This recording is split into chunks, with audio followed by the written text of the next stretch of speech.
Hey guys, it is after midnight. It's actually midnight, and I'm hopping on here before I hand you over to Frank just to say that this is the next walk around video. So you are going to see some of the thrusters, what's left of the thrusters.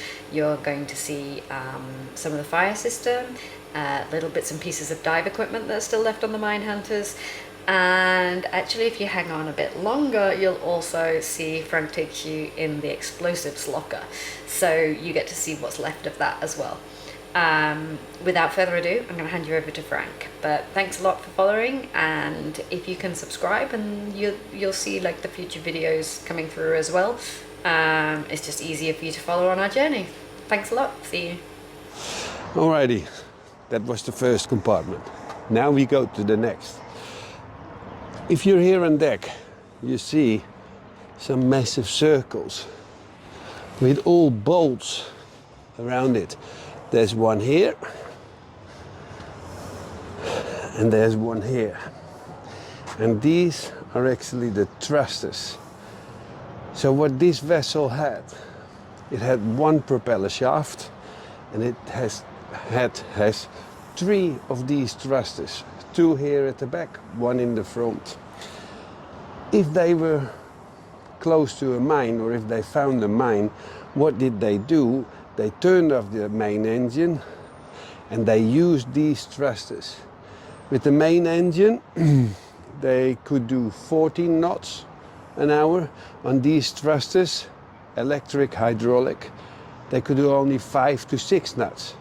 But no vibration, from what I've heard, and easier to actually move the ship in every direction you wanted, because these thrusters could turn 360 degrees.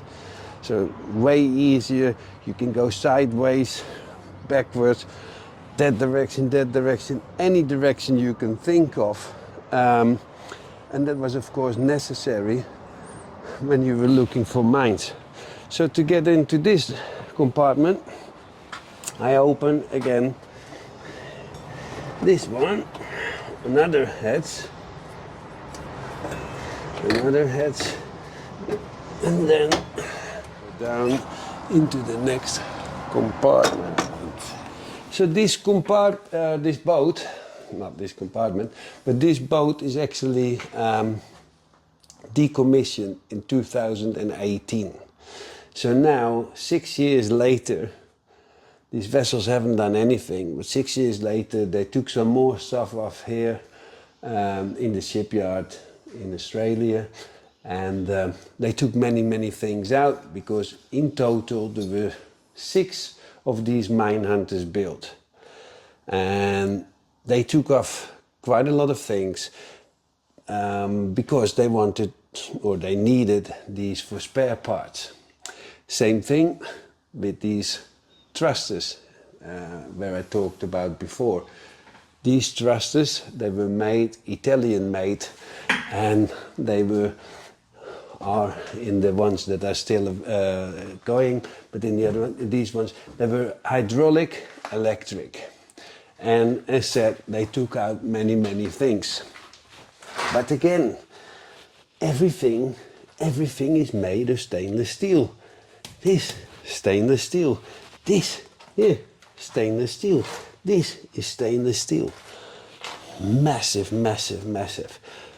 They took out many things, but they still left a little bit in it.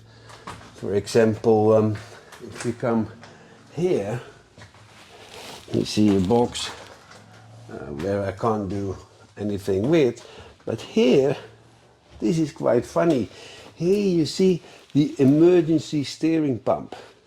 So in the wheelhouse, where we will go later on, you have a steering pump. Here you have a steering pump as well. In case of failure in the front, you can still steer with this one. You put this steering wheel on here. Here you have all the valves that you can open and close. All hydraulic, and all the pipes here are made of stainless steel. Now, I talked about green and yellow wires before. Here, all over the vessel, you see these vessels for, or sorry, you see these cables for grounding the vessel. All over the vessel, you see ventilation. But this ventilation can be closed. You don't need to do this by hand. No, this goes automatically. Oh, of course, you can do it by hand, yeah, but it goes all automatically. If you press the button, all over the vessel, you see heat detectors all over the vessel. And this is quite a funny one. You have white, but also red light. You see switches with 1 and 2. 1 used to be white and 2 used to is red. Rudder angle, sorry.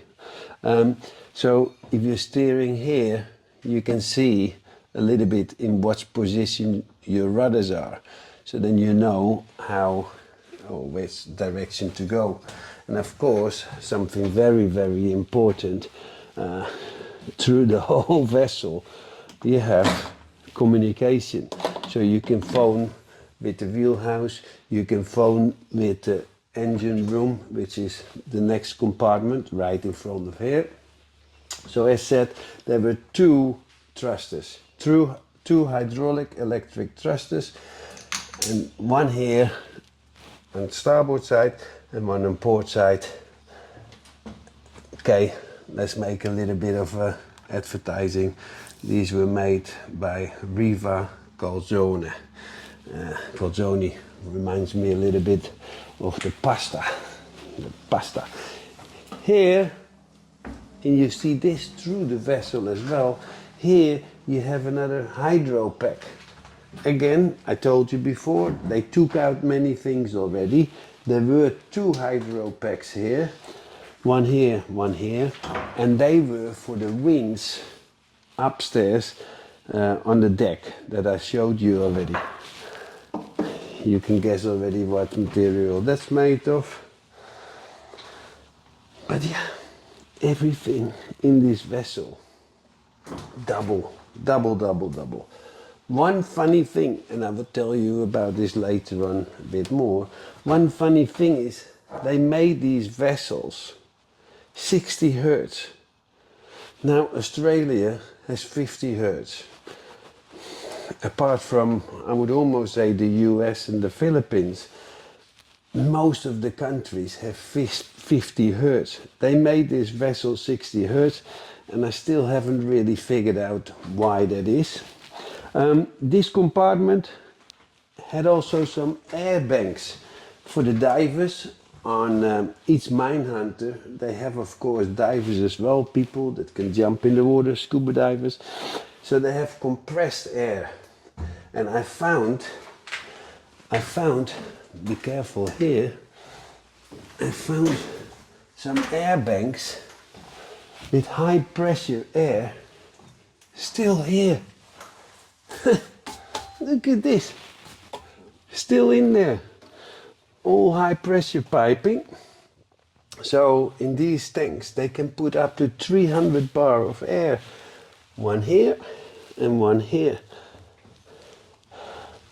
And have a look, unbelievable. There's the oil collector tank, hydraulic oil collector tank, what they use here for the hydraulic pack of the thrusters. I can't remember if I told you this, but here you basically have the thruster.